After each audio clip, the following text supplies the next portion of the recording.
Mr. Speaker, will the gentleman yield? I yield. Gentleman yields. Thank you. Representative Aycock, on the amendment itself, the money that's being appropriated in this amendment is going to students, that's going to colleges and universities, correct? It's my understanding that Representative Villarreal would propose that it be used for student aid.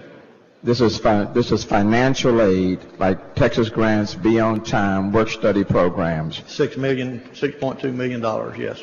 And the money that would be going to these college and university students, the money is being pulled from where? It would be pulled from the governor's trustee accounts, which cover a whole array of other functions of the governor's office. And the cuts to the bill remain the same. Cuts to the bill would remain the same. Now let me ask the question. Let me just ask the question. You will agree that it is important for us to prioritize what our interests are. Would that be a fair statement? And like you and Representative Villarreal, I certainly prioritize education. Okay. I understand where you're going. Well, let me lead you to where I'm going. Yeah.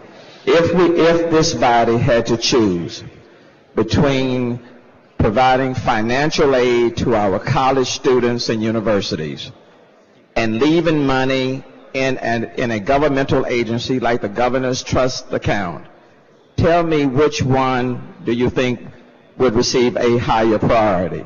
I think we're fixing to have a vote to that effect. Say it again. I think we'll have a vote that will decide that issue. I didn't hear you. I think we will have a vote that will decide that issue. No, but what I'm saying is that as a legislative body, because I'm having a hard time hearing you, Okay. if we had to choose between providing financial aid to college students and universities and leaving the money in a governmental agency in the governor's trust account, which one do you think the people of the state of Texas would choose as a higher priority? There's some of those things in the governor's accounts that are very important, and if we remove them completely, those functions will cease to exist. Name me something in the governor's trust account that is more important than providing an investment to our college students and those who are going to our universities. What is left in the governor's trust account? I'm not sure how much is left in the government's trust Well, account. and that's precisely the point that I'm making. If you or anyone up front can name me something that is more important in preserving and maintaining than giving this money to our college students and those who are going to our universities, let me know what they are so we can compare the two.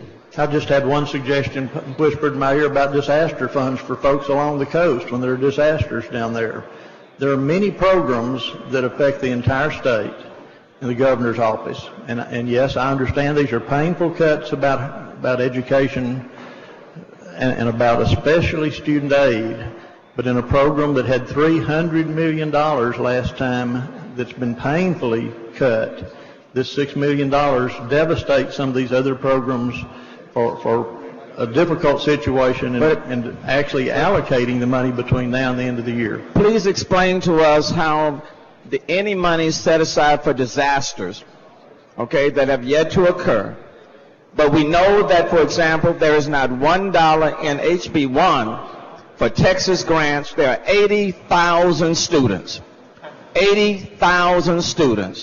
that are not going to receive any financial aid as relates to Texas grants. Now, what the amendment says is that we will take the money from the governor's trust account and we will provide financial aid to college students. And are you indicating that it is a greater priority for us to protect the governor's trust account? Because I'm having a hard time understanding the two. I found out, back to your other question about priorities, there's criminal justice grants. There have been other cuts across these other programs. Did you say criminal justice grants? Yes. So are you indicating, Representative Aycock, that it's more important to save the money in the governor's trust account to provide criminals those grant dollars than it is to provide our college students with financial aid? Because if that's what you all are defending, I do not believe that the people in the state of Texas would agree with those priorities. I understand your position. I will not vote to maintain the governor's criminal grant funding and not provide financial aid to our college students who are in need of financial aid. And let me just be clear. After we vote on HB 4 and HB 1, the students in the state of Texas will need more financial aid than ever before, because their tuition will go up, whether you're from rural Texas, suburban Texas, urban Texas, black, white, or brown, rich or poor, you will pay more. And so my question is, why would we not support this amendment that provides more financial aid to our students?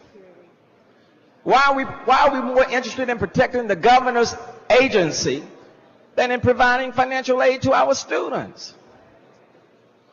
And if the governor wants his agency protected, why don't he release more of the rainy day fund?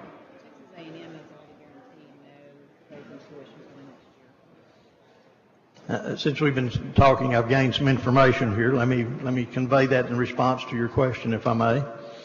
Other programs, Homeland Security, certainly one of the vital interests of this state is securing that southern border, securing all of our state with Homeland Security issues.